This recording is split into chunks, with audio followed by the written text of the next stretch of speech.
Hello guys and welcome to our YouTube channel the investment officer. तो अभी हमारी एक प्लेलिस्ट चल रही है एसेट्स परफॉर्मेंस इन 2025। तो 2025 में किस एसेट्स ने कितना रिटर्न दिया उस पर हम अभी डिटेल्ड में बात कर रहे हैं। आपको गोल्ड और रियल एस्टेट वाली वीडियो आपने देखी होगी, आपको पसंद आई होगी। तो इसमें हम बात करेंगे सिल्वर, क्योंकि सिल्वर ने इस साल 165% का रिटर्न दिया था 2025 में। तो क्या क्या रीजन थे इसके पीछे, तो चलिए शुरू करते हैं कि फैक्टर्स और रीजंस बिहाइंड द सर्ज। तो जैसा कि आप देख सकते हैं कि 1 जनवरी 2025 को प्राइस था 90,500, वहीं पे 31 दिसंबर को प्राइस चला गया था 2,40,000, मतलब कि 165% का ओवरऑल प्रॉफिट। तो इस प्रॉफिट के पीछे के रीजंस जानते हैं कि क्या क्या रीजंस थे। तो सबसे पहला रीज़न तो यही था कि सप्लाई डेफिसिट, जब सप्लाई कम होती है ना तो डिमांड बढ़ती है। तो ये फिफ्थ कंजिक्यूटिव ईयर था जिस दौरान इसमें सप्लाई में वो किया गया। और प्रोजेक्टेड शॉर्टफॉल था 200+ मिलियन आउंसेस का, मतलब कि एक आउंस में होते हैं 28 ग्राम्स, 28 पॉइंट समथिंग कुछ ग्राम्स होते हैं एक आउंस में। और माइन प्रोडक्शन डिक्लाइन हो रहा है ओवर द ईयर 7% सिंस 2016। तो आप देख रहे हैं कैसे सप्लाई कम हो रही है और डिमांड बढ़ती जा रही है। और 70% ऑफ सिल्वर जो अभी प्रोडक्शन में है वो बाई प्रोडक्ट प्रोडक्शन है, मतलब कि एक तरीके से इन इलास्टिक सप्लाई है, इलास्टिक सप्लाई नहीं है वो। और हम स्केल इतना ज़्यादा प्रोडक्शन बढ़ा नहीं सकते जितनी डिमांड बढ़ रही है इस हिसाब से। तो इसका आने वाले टाइम में भी आप देखोगे कि सिल्वर बहुत अच्छा परफॉर्म करने वाला है। फिर बात करते हैं इंडस्ट्रियल डिमांड की, कि इंडस्ट्रियल डिमांड जो है 59% है टोटल डिमांड का। आप डिमांड, सिल्वर की डिमांड को दो हिस्सों में डिवाइड कर सकते हैं, एक तो है इंडस्ट्रियल डिमांड और दूसरी है इन्वेस्टमेंट डिमांड। तो इन दो डिमांड्स में से इंडस्ट्रियल डिमांड का पोर्शन है 59% पूरी सप्लाई और डिमांड में से। और इस इंडस्ट्रियल डिमांड में सबसे लार्जेस्ट फैक्टर है सोलर। सोलर की जो फोटोवोल्टिक, जैसे आपने देखा हुआ सोलर प्लेट्स बनती हैं, तो उसका सबसे बहुत मेजर चंक आता है सिल्वर से। और each solar panel contains 20 grams of silver, रफली 20 ग्राम सिल्वर हर एक सोलर प्लेट को बनाने में चाहिए।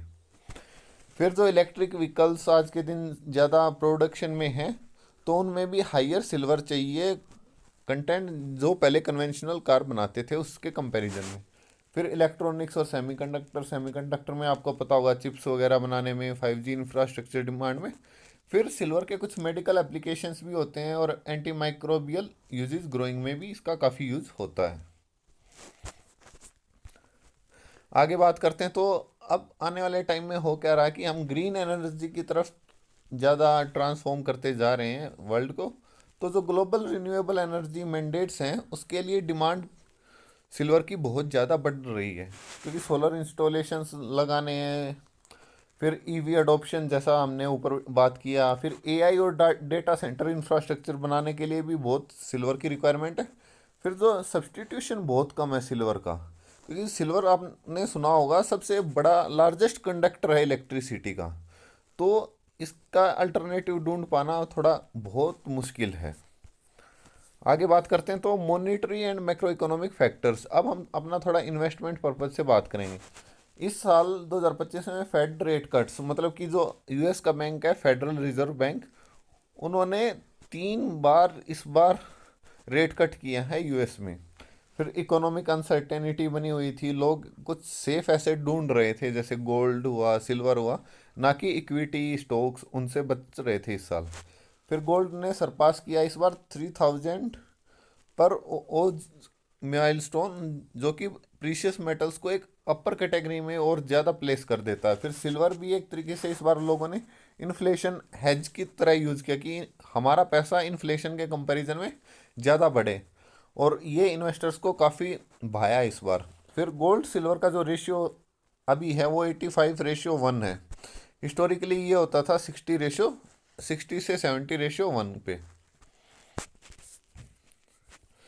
फिर जियोपॉलिटिक्स की बात करें तो रशिया यूक्रेन का कॉन्फ्लिक्ट लगातार चल रहा है, जो कि मेटल मार्केट को बहुत हैविली अफेक्ट करता है। फिर यूएस चाइना ट्रेड टेंशन, आपने देखा होगा यूएस ने चाइना पे 100% टैरिफ लगा दिए थे अंडर ट्रम्प एडमिनिस्ट्रेशन। फिर जियोपॉलिटिकल रिस्क जो रहता है ना, इनकी डिमांड्स को बढ़ाता है, क्योंकि सप्लाई कम हो जाती है जियोपॉलिटिकल टेंशन की वजह से।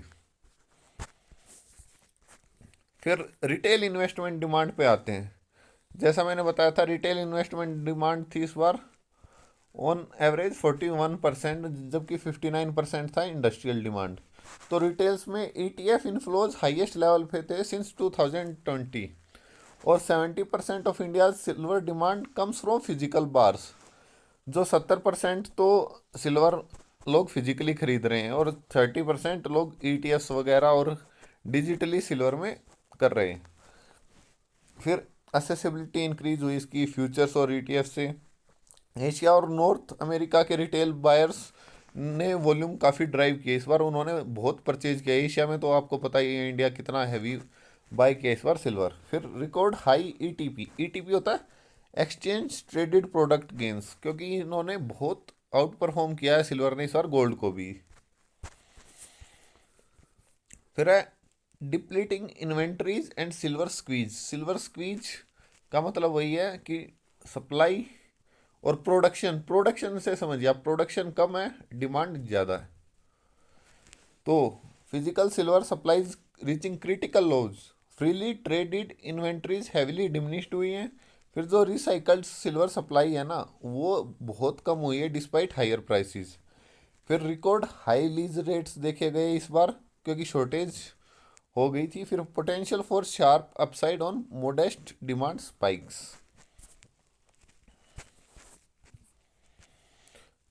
अब हम देखते हैं सप्लाई साइड के कंस्ट्रेंट्स क्या थे। कि ओर ग्रेड्स, क्योंकि ओर से ही सिल्वर निकलता, कोई भी मेटल हुआ वो अपने मेटल ओर से निकलता है, तो वो declining ore grades reducing mine productivity. फिर limited new mining development coming online, और long lead times for new mine projects, क्योंकि बहुत लंबा टाइम लगता है माइन प्रोजेक्ट्स में, इनका अप्रूवल में, फिर माइनिंग होने में। तो उस वजह से भी सप्लाई बहुत कम होती जा रही है। फिर mine supply response is structurally in elastic, मतलब कि उतना प्रोडक्शन लेवल है नहीं जितना डिमांड है। फिर demand can not be met by production increases.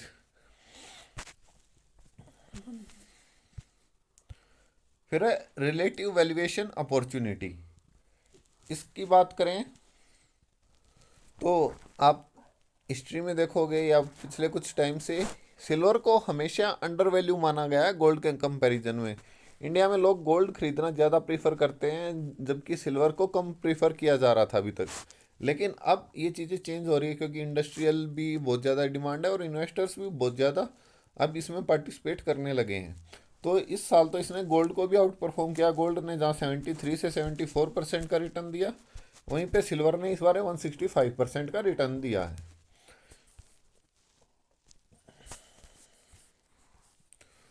फिर बात करते हैं हम small cost impact for manufacturers.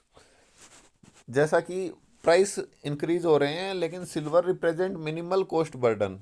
Silver is small percentage of total production cost for solar EV electronics. जैसा कि बताया मैंने, सोलर में, ईवी में और इलेक्ट्रॉनिक्स में बहुत ज़्यादा डिमांड है अभी सिल्वर की।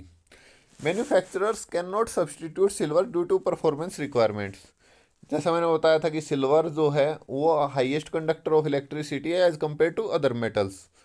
फिर डिमांड प्राइस इन इलेक्ट्रिक रहा है इस बार, बायर्स मस्ट हैव इट। इस बार सबको लगा कि हमें सिल्वर खरीदना चाहिए हर उस कीमत पे। फिर ensure sustained industrial purchasing despite price surges. Industries ने भी हैविली परचेज किया है सिल्वर को, बेशक प्राइस कितना भी हाई जाता रहा। अब जैसा कि मैंने आपको पहले समझाया था कि इंडस्ट्रियल डिमांड थी 59%, और असेंशियल कमोडिटी है ये ग्रीन टेक और इलेक्ट्रॉनिक्स के लिए, खास तौर पे ग्रीन टेक्नोलॉजी में आगे सोलर सेल्स, ईवी व्हीकल्स। फिर इन्वेस्टमेंट के पर्पज से 41%, क्योंकि एक मॉनिटरी एसेट और इन्फ्लेशन के कंपेरेटिवली हेज फंड की तरह काम करता है ये। फिर एक्सपर्ट्स का प्राइस प्रिडिक्शन क्या है इस पे। तो एक्सपर्ट्स आपने बहुत सारे, जैसे रॉबर्ट कियोसाकी हैं, रिच डैड पुअर डैड के ऑथर, उन्होंने तो बोल दिया कि सिल्वर 7 लाख तक जा सकता है 2030 तक। तो इतनी हैविली प्रेडिक्शंस आ रही हैं सिल्वर के टारगेट्स देखा जाए तो। और डाउन साइड रिस्क क्या है कि stock market crash reducing investment demand. जब शेयर मार्केट क्रैश होता है, जैसे कि ईटीएफ वगैरह हैं या आप फ्यूचर एंड ऑप्शन कर रहे हो, तब थोड़ा इन्वेस्टमेंट डिमांड कम हो सकती है सिल्वर की। तो यहाँ से हमारे लिए की टेकवेज क्या है? की टेकवेज की बात करें तो structural supply deficit plus rising industrial demand silver की ग्रोथ इस बार इतनी ज़्यादा के लिए रिस्पॉन्सिबल थे। फिर ग्रीन एनर्जी ट्रांजिशन और long term demand tailwinds create की हैं ग्रीन एनर्जी ट्रांजिशन ने। मॉनेटरी और फैक्टर्स और जियो पॉलिटिक्स ने एडिशनल सपोर्ट प्रोवाइड किया। फिर unique position as both commodity and monetary asset और significant upside potential given valuation matrix. अगर आप चार्ट्स वगैरह ये देखो सिल्वर के ईटीएफ वगैरह या इन सब चीज़ों में, तो अभी बहुत ज़्यादा अपसाइड का पोटेंशियल है सिल्वर में। फिर लास्ट में थैंक यू। और सिल्वर जो है ना वो मॉनेटरी हेज से अब एक इंडस्ट्रियल पावर हाउस बनता हुए दिखेगा आपको आने वाले टाइम में। तो उम्मीद करते हैं आपको ये वीडियो पसंद आई होगी। अगर वीडियो पसंद आई हो तो वीडियो को लाइक कीजिएगा, चैनल को सब्सक्राइब कीजिएगा। थैंक यू गाइज, मिलते हैं अगली एक और वीडियो के साथ कल।